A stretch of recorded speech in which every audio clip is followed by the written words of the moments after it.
Welcome back. During the pandemic, when many businesses closed their doors, Wisconsin used federal aid money to start a local business grant program. Roughly 4 years out, though, funding for that program has since lapsed. But Madison State Senator Kelda Roys wants to extend a similar program using state dollars.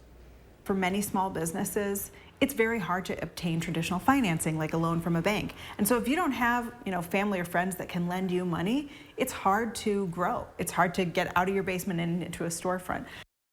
But what does that mean for the businesses themselves and the communities that they serve? We traveled to Beloit to check in with Levi Anderson, a local bar owner who was a recipient of that initial grant. So the grant, I mean, that kept us open. I don't know if I would have been open, made it the first year without it, because we just faced so many head-on things, like the water main exploded. But from there, now we're good. After Levi Anderson bought 5 Bar in Beloit, the money he got from the initial federal grant went into some emergent repairs. Well, just prior, we had bought, we went through part of the winter without any heat or AC, HVAC. Yeah, so brand new, top of the line, the most efficient furnace I could find. So it does all this thermal exchange stuff I don't understand. So that was like 17 grand, hard cost, not counting my time, etc. So yeah, I mean, that pretty much ate it up. But also at that point I had already paid it off, so it was just working capital that, I think when it hit, it was like right before January, which is obviously the big slump. Yeah, and then 4 years ago, St. Patty's Day weekend, our water main broke. Yeah, so the whole street flooded and everything, and it was, it was on me because I just bought this building. I was like, man, I'm not even in it a year. We're in it like 5 months, and already I don't have water. So when the money hit, I was able just to get all the bills caught up, and then had a little bit of extra. So I was like, okay, this will come in handy. And then the water main broke, so I was like, well, luckily I can pay for that, and I can pay my employee even though they're off. As we got a tour inside, the bar itself has elements that come directly from the community. So this building, the old owner, actually, I'm supposed to do a buyout this month, finally, officially, for it, which is exciting. And she doesn't have all the details. I need to get them from the Historical Society, but from what we know, this building's from the 1800s. Yeah, so even up on this brick wall, I can show you right now, above that painting, which one of my bartenders painted, that dark line, there was someone that works with brick. He's like, oh yeah, that's when it was like a more wet day or the mixture, because these bricks were brought in probably by horse and buggy from Milwaukee area. It's been super cool. Like, for one, I'm gonna try and point out, or I can point out to you later, I mean, there's a bunch of decor. That TV from 1954, which ends up being the day that building was built, which is wild. That was just somebody had, their grandparents were moving out, and they're like, hey, we just want this to be on display somewhere. It doesn't work, but we don't want to throw it away. And the couches, I'm the second owner of these couches. It's from she was in her 90s, and she was the original owner. Her husband was a naval commander, so he traveled the world. So up there where that duck is and the giraffe, they had all these weird animals from all their trips, safaris and stuff, and they're like, hey, we just want it to live on. The kids were like, yeah, put it somewhere where it gets to be seen, And Anderson is taking a crack at another building in the community, a 100-year-old church. Really what happened is they were restoring this old 1906 church that had some serious water damage. It was vacant for a while and near condemned. Yeah, it's 10 times the size of this building. So it's a project. So I went from this little tiny cafe that was about this big, drive-through coffee shop, to now across the street where it's 10 times the size. I'm just like, oh, okay, we can do it. Anderson says it's an opportunity to keep some of Beloit's history alive and, well, keep his customers happy. It's just about making the customers happy and making them come back, because now we're here. Before, we didn't have any track record, so it was a big risk for people to come in and check out our bar, because it's like, hey, why would I check out this new spot? So the grant really helped us get to that point where we could build our regulars. And now it's just about keeping them happy, and having fun. When we come back, we sit down with Madison State Senator Kelda Roys about that grant and the end of this legislative session. We'll be right back after this.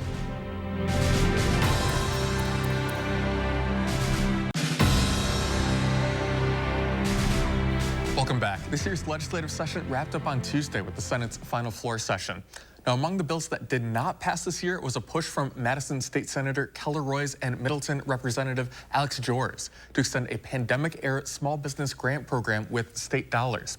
Now, we did reach out to multiple Republican lawmakers to talk about this bill and general economic growth with these small businesses in Wisconsin, but we did not immediately hear back. One Republican, though, Representative David Armstrong, called the grants a success, adding that they are just a part of the picture for small businesses. We sat down with Senator Roys to talk about the push for these grants, speaking at a small business on Atwood in Madison. These bounce back grants are transformative. We know that for many small businesses, it's very hard to obtain traditional financing like a loan from a bank. And so if you don't have, family or friends that can lend you money, it's hard to grow. It's hard to get out of your basement and into a storefront, or it's hard to expand once you do have a space. These bounce back grants provide that needed capital to meet the gap so that businesses can really flourish.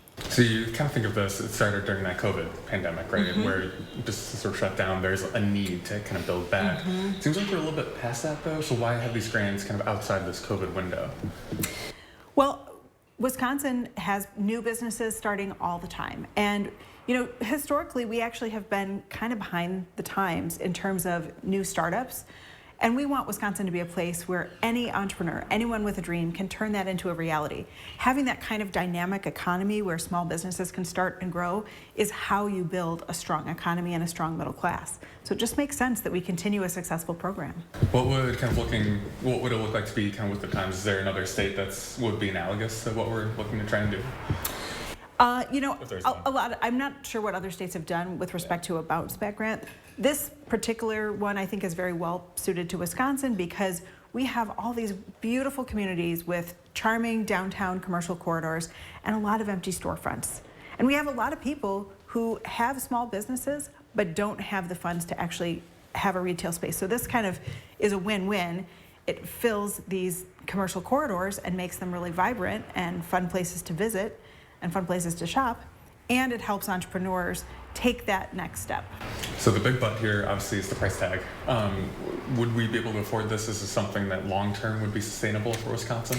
Absolutely. These are relatively small grants that are for a specific purpose, and once the business has them, they are, they're able to basically continue growing. They pay taxes, they hire workers, they add to the economic vitality of communities in every corner of the state. So this is where our state gets a huge bang for our buck. So we're sitting down talking kind of towards the end of the legislative session. Is there anything from this past session that didn't pass that you would want to see pass? I mean, aside from the bounce back stuff that we're talking about now. Yeah, I mean, a ton of things. I think we are still way short on K-12 public school funding. We gave a massive expansion to private voucher schools, but we really have shortchanged our public schools. I still think we have underinvested in the universities of Wisconsin and our technical colleges at a time when we've got a huge workforce shortage and we're seeing an outflow of talented young people leaving the state. We have got to do more on that. Certainly, we need to expand access to health care and address the high cost of prescription drugs. So there's a lot left on the table, a lot of work still remaining to be done. Yeah, and what's your reaction to the governor signed recently the child care tax credit? I know that was something that Democrats were looking for a little bit something different from legislation. What's your reaction to him signing that? Well, as somebody that has 3 young kids, I know how much it costs for families to access childcare, and this will certainly help some families. It's disappointing that the Republicans refuse to make it refundable, and so families that are struggling the most, this does really nothing for them.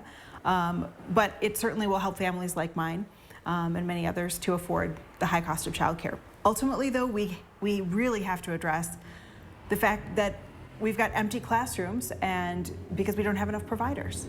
Because we have to have public investment to ensure that childcare providers keep their doors open, that the teachers who are doing that very, very important work with 0 to 5-year-olds are paid a living wage, and that parents can be in the workforce.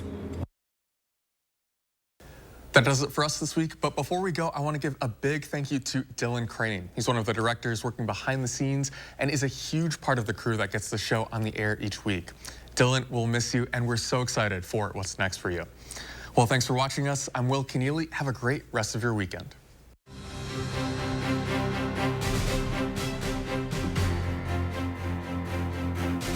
This has been For the Record.